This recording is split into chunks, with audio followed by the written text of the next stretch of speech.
This time on Captain Chaos's laboratory, we're working on, excuse me, Department 56, the bumper fun ride.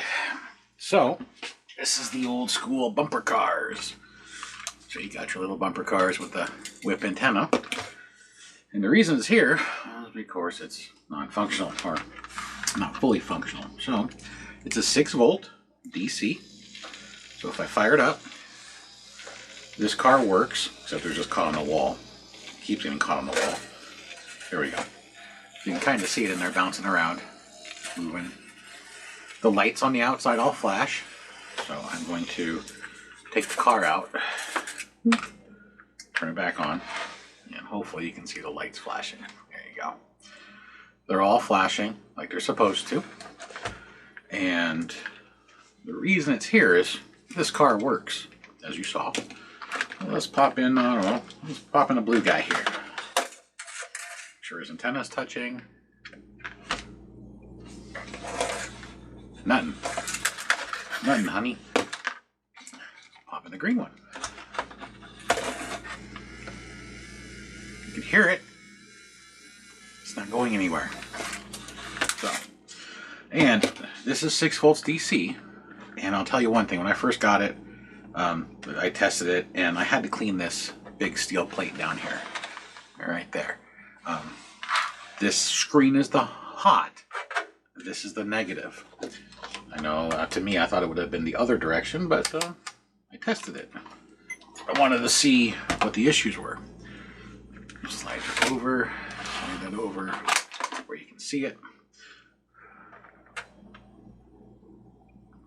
So I have 6.1 volts going in, and it's sending 5.3 volts to the actual metal meshes.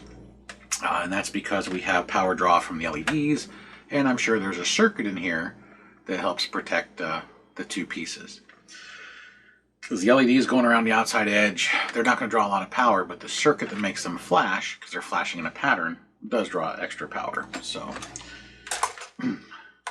this part works. This car works. Yeah. I would tip it sideways. If I do, it just fall to the side for y'all. But you can see through the metal mesh. Kind of nice. Well, I'm going to turn it off. I'm going to disconnect my leads. And the reason I have leads is because it did not come with a power supply. I'm going to move this out of the way because our problem isn't with the unit itself. Our problem is with the bumper cars. So we're going to set this up on a shelf, and remember, the antenna is positive, and then on the bottom you got these two little springed feet right here. That's the negative.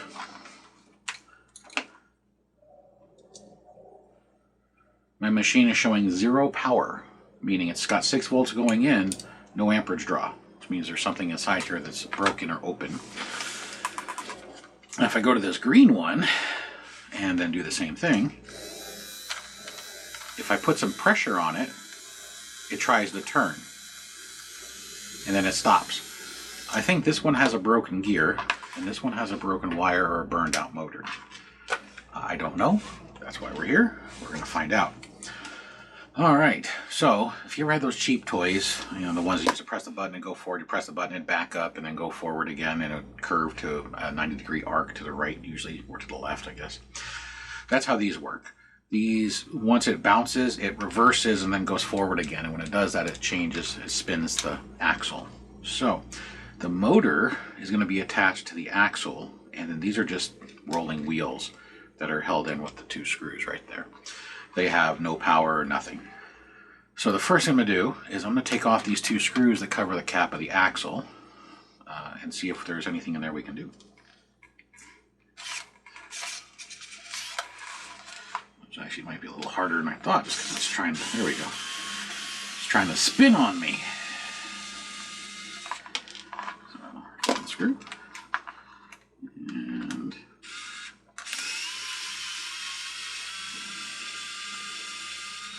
screws. Standard hobby screws, just extra long. There's that. And what we have is an axle on the A gear on the axle, axle on the gear. Wow. I don't even drink and I think I'm drunk. Alright. Well, I'm thinking this is going to be the problem right off the get-go, because this gear is cracked and no longer attached to the axle. I can hold the gear, hopefully you can see, and spin the axle. I shouldn't do that. But let's check this one, because it's possible that this gear could have been damaged. This gear looks okay.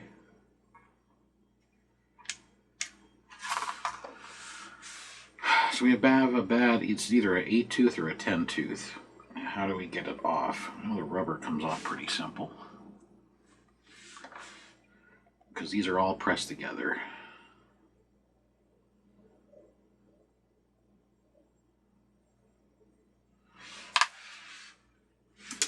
And I'm going to just check this out again, but I want to have it spinning. I want to put a little tension on it and see if anything changes before I just assume it's only got one issue. Oops. I unplugged it. Let's plug that back in.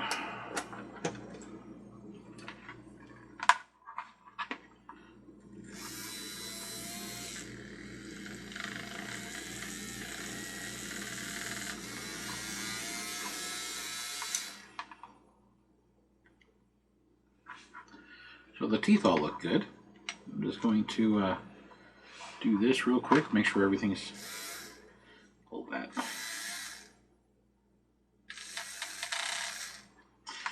Yeah. So it is just the broken, the cracked gear. There we go. So this is a standard 8-tooth.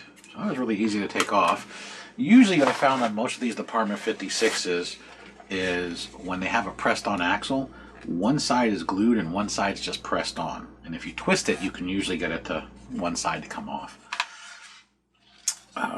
And we're talking the older ones. The newer ones I haven't really played with because they don't have too many new animated pieces. Where is my gear kit?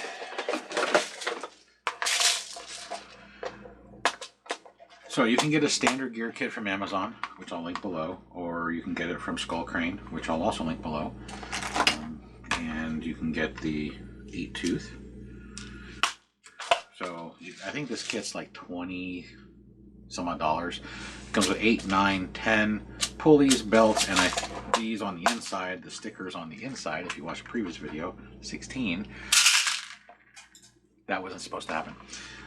And that's because they don't want their sticker covering their logo, which makes sense. Alright, so great. I always like playing, 52 gear pickup.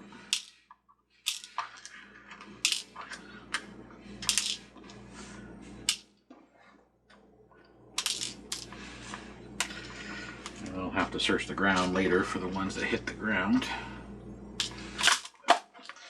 But if you don't want to spend this much for this, the Aoki, I can't pronounce it, gear kit from Amazon has them too.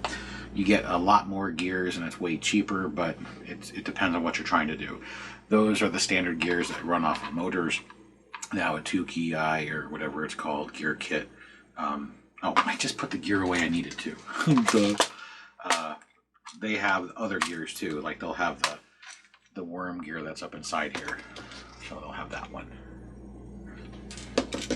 Or sorry, ring gear.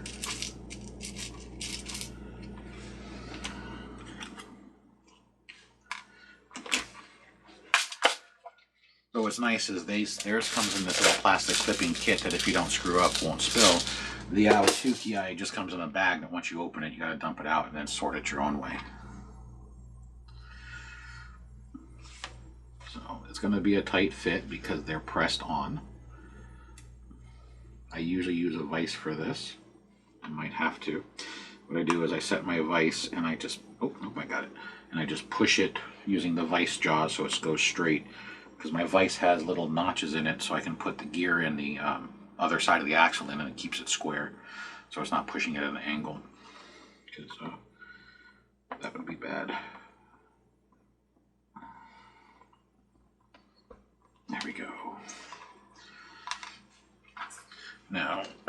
once you get it on, you'll have to adjust its depth for alignment. Now, if you don't have strong fingers, if you have a pair of wire cutters that have all these holes in it for cutting screws, you can see them right there. You can just push and then push with your thumb to change the depth. I actually do that a lot, mainly because I got finger dexterity issues sometimes that it flares up. We'll press the axle cap back on. Let's put the rubber tires back on. Make sure they're unidirectional. They are.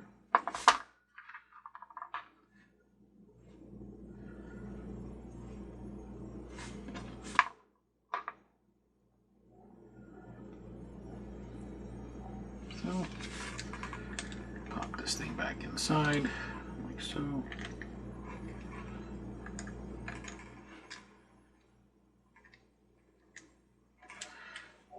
Apparently my gear is just a hair off. Now that I got the axle cap back on with the tire, I need to move it down just an itty bitty amount. There we go.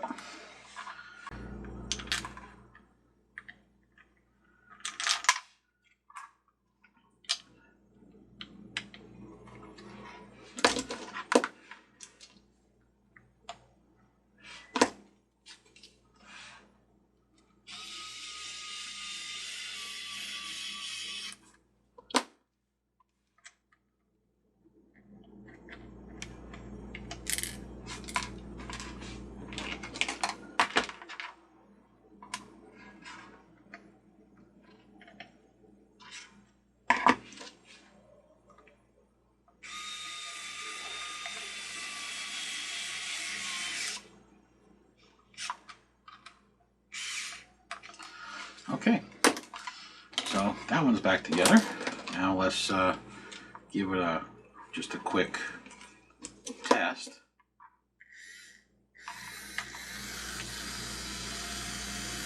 So if I stop the axle, the wheels spin. If I stop the wheel, the axle spins out from underneath me. And you can feel the resistance. I don't want to break it. You're not supposed to hold them. So, green car. Fixed. So that was easy. Just the gear. Blue car. This one's going to be a little more interesting because it could be a broken wire on these two grounds. This piece could be broken internally, and or the motor's bad. So we got to figure out how to open this thing up and test it. So one last check just to make sure. Power. Nothing. Nothing.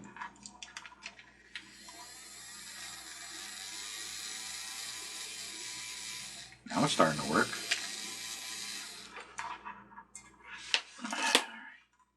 It's working, but it's just spinning again. Oops. I need to tighten the screws.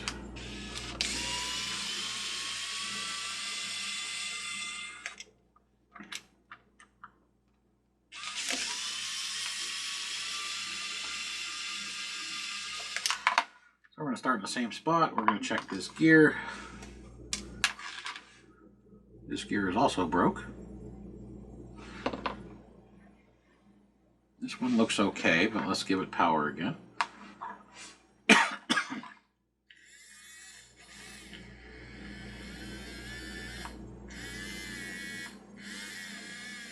I can't stop that motor. I wonder if it was just an oxidized connection. But let's open it up and take a look. Maybe it's a loose wire.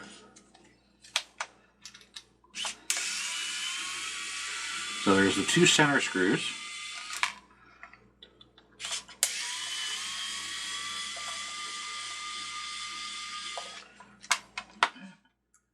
And then here we go.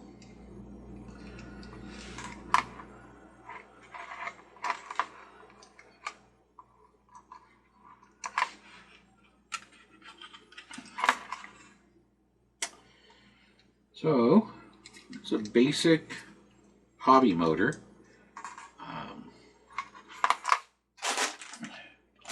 Had a baggie. Oh wait.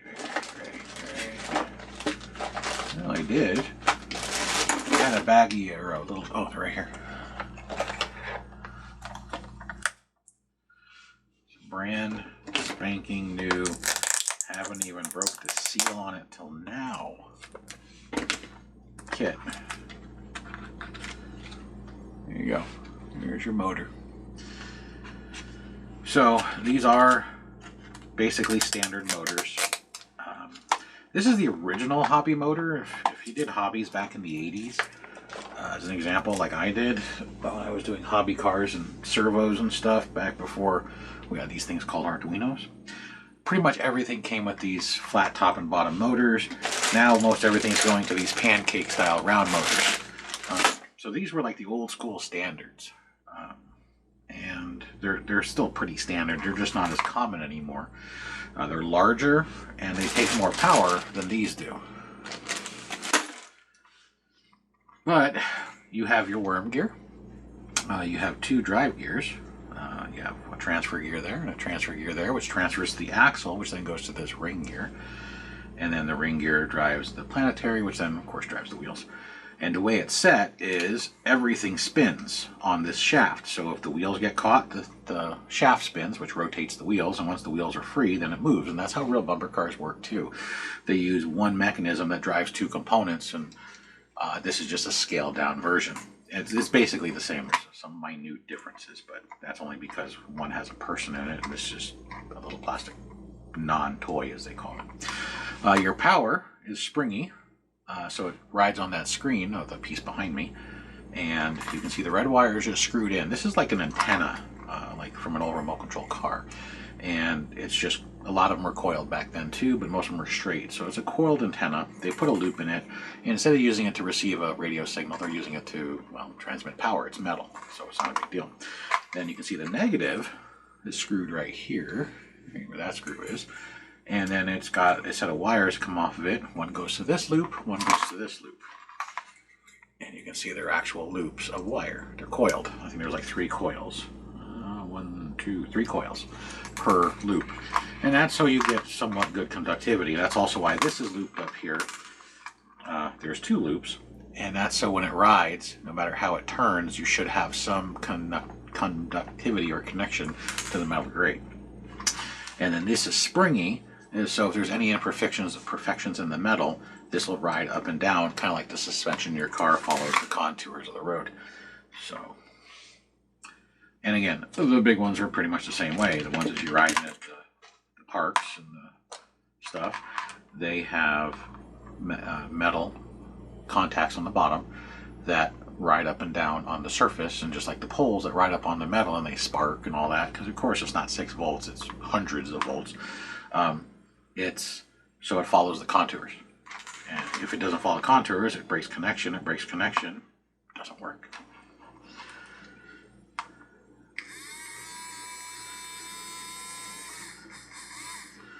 So the motor looks good, sounds good, the gears are good. I think it was just oxidized from sitting, because she said it's been sitting for a while because it just quit working, or it was bound up because that broken gear, which is very possible too. It's easier to stop a motor when it's not moving and wedge it than it is to stop a motor that's in motion, because of the torque that electric puts out. So if this gear was wedged inside this plate, it would stop this motor from turning. And then once I started spinning with my fingers, it probably broke it free. So we're going to do the same thing. I'm going to twist it and see which side pops off. Of course, the rubber tires are trying to come off first because they're slipping on the axle. There we go. And it's that side. Slide off this broken gear, which slides right off.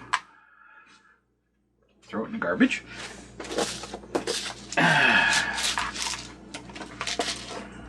Do this again without spilling it, I hope. Grab a new gear and get it out of my way so I don't spill it. We're going to clean the shaft again. Make sure that there's no excessive amounts of residue of grease on it from the gearbox. And press it in.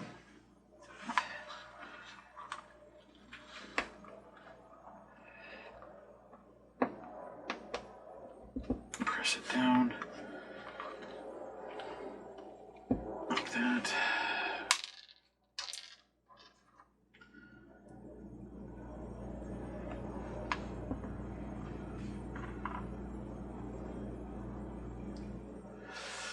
So if you have this piece and you lost your motion, it's not too terribly difficult to fix.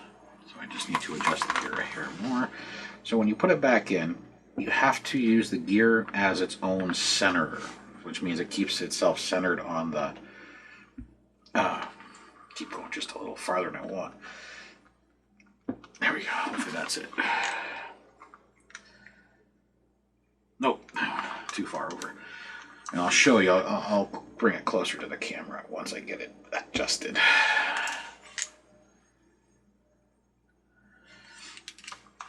And let me get this body back on so we don't break a wire. So if you're just having issues with it not getting good connection while I'm putting this together, I'll go over that. Make sure you clean your grate. Make sure you clean your surface on the bottom, and make sure that you clean your contacts on all 3 cars. Because like I said, when I got it, none of the cars worked, and there was a film, a thick film on the bottom of the driving surface, and that film is probably just from storage, which is fine. The off-gassing of the petroleum from the fact that it's styrofoam. So I wiped it down, and then when I wiped it down, the one car was making noise, not moving. The one car wasn't making noise, and then the other car was moving just fine. So it's like, okay. But at least I knew right then and there that the connection was the issue. And then here is what I'm talking about. So this axle has movement. You see if it moves too far over, it can come off those teeth. So you have to adjust this gear to where it's all the way over, and it can't, and you're using the gear and the inside of the wheel to prevent it from walking too far out of the teeth. If you go too far, you can't put that cap on. If you go too shallow, it'll just disengage from the ring gear and it won't go anywhere. So just adjust it to where no matter how it slides, that gear is always engaged with the other gear. Makes it pretty simple.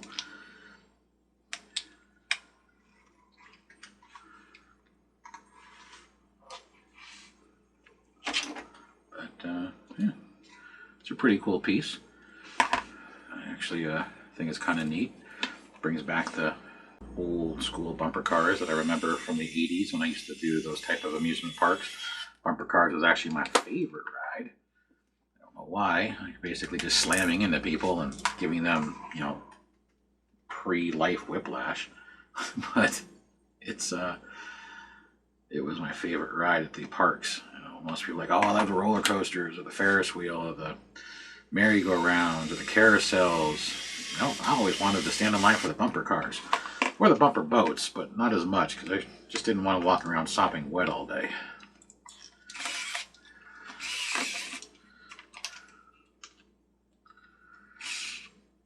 I used to go to the amusement parks when I lived in California. We used to go to Great America.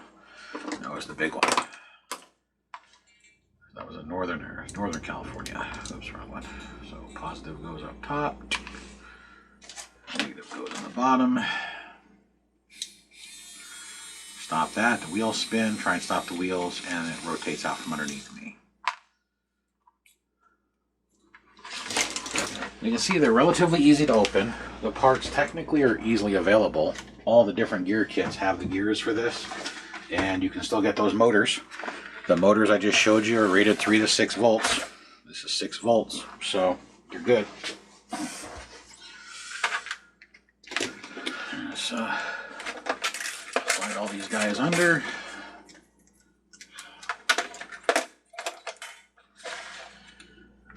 And don't coat these with anything. A lot of people are like, oh, you can coat them with like this kind of oil to preserve them and stuff. Don't do that. Just wipe them down. If you have anything on them that's making them discolored or sticky, use isopropyl alcohol, 70% or higher. I run the 99%. You've probably seen me use it before on the channel. It's going to be your best way to clean. It won't leave, it evaporates, it leaves the surface clean and pure, and you don't have to worry about any residues. And it evaporates fast enough that you don't have to worry about stuff sticking to it like dust or hair.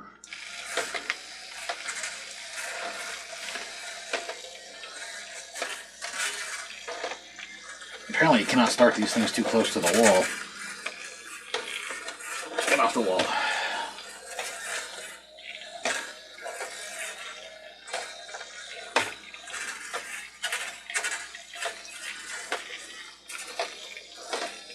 So what I am going to do is I'm going to check this red one. Since the other two are already bad, they have broken gears, the chance the red one's broken as well, and it's just not as bad, is, well, pretty high. So let's take a look inside here.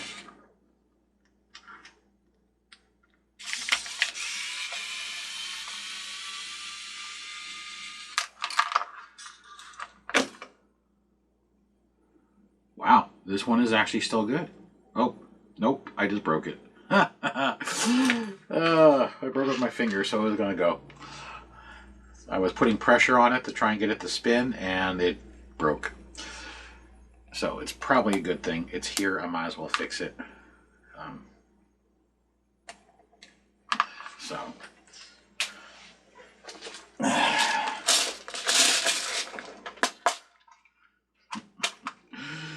Oh, that's pretty funny. Go.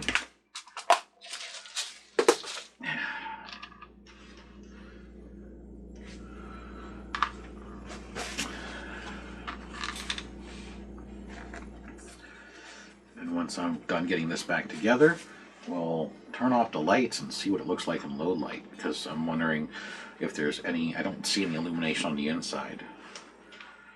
So I'm wondering how it looks in low light, because most of the time when I go to people's houses for their villages, about, I don't know, maybe it's 50-50. Some are high light and some are low light.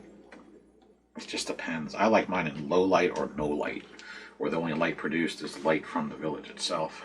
That's how I display mine. That's how I like it. And I like it that way because most everything has lights, and it's hard to see all the fancy little lights they put on these things if, you know, if you have your own lights in your house on and they're overpowering. So apparently the third time's a charm in getting that gear exactly where it needs to go.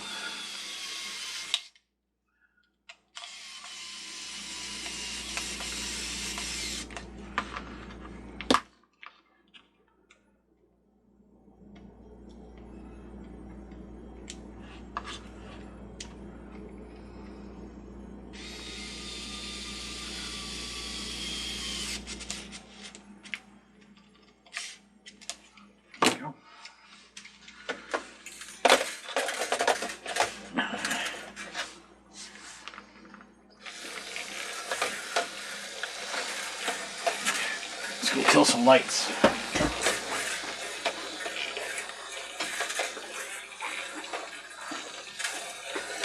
I'm not liking the fact that when they get stuck on the side, they get stuck on the side. I think this should have been bigger, or the cars should have been smaller. So yeah, the only lights are these on the outside. So there's no lights on the inside.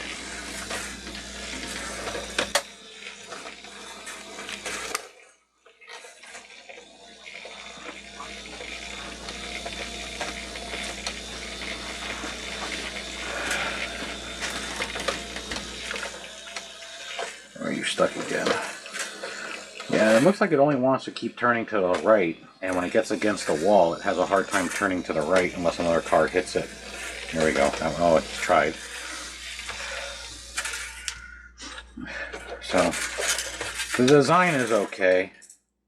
The real bumper cars, if I remember right, you can steer them away so you won't get stuck. As far as the unit goes, if you have to work on it, you got your screws around the perimeter, which allows you access to the base, which allows you to the incoming power, probably the very small microchip or circuit board that controls the lighting, and then it has the power that's going to run up one of these poles. It's this one, a matter of fact. There's the wire right there. You can kind of see it, which then runs the lights. You have one wire there, and that's it. So the one set of wires is right here. So it's the one on the right that runs the lights up top, and probably also sends power to the screen. So I don't see any other wires in here. I don't think they'd want to share because of the noise, but they are. And then if you have to take the top off, there's the screws. So you can literally come in here with a long enough screwdriver, a long thin one, even longer than that, and unscrew the top without taking the bottom off. So if you had a long thin screwdriver like this, you could easily get in there and unscrew them. That way the thinnest part of the screwdriver is resting against here. The only one that'd be hard would be this one right here because the angle, but you can get 90 degrees or stubby screwdrivers and unscrew the one in the front because of this outcropping for the entrance. So, but unless you don't have a light working and you need to access the LEDs to repair, or you have no power, meaning you test it, you have one of these two is dead. So if you go from like the negative here to the positive here, or the positive here to the negative here, and you have power but you don't have power between the two, then you'd have to open and see if the wire broke in the base, if the bottom plate's out, or if the wire broke in the base or the top, if the top screen's out. So other than that, it's a pretty simple, basic unit. It's pretty fancy for what it is. It's probably, I want to say it's expensive, but maybe at the time, but it's all plastic. I know a lot of people don't like plastic, but it's all plastic, except for, of course, the metal plates. But plastic makes it easier to repair and probably keeps the cost down, because if this was anything other than plastic, it would get real expensive to make. So if you have this piece and you're having a problem with it not working, clean your plate, clean your mesh. Alcohol works the best, and a cloth. You can use paper towel on the plate, but not on here because the grate will just shred the paper towel. Like an old rag, old t-shirt, sock, whatever you got. As far as the cars go, they're relatively easy to work on. 2 screws here to get to the gear on the axle, 2 screws there to get to the motor on the inside and the gears on the inside. As you saw, 2 of these, one was oxidized and the 2 of them had broken gears. This one didn't have a broken gear until I put pressure on it with my fingers just to see how good it was, and then it split.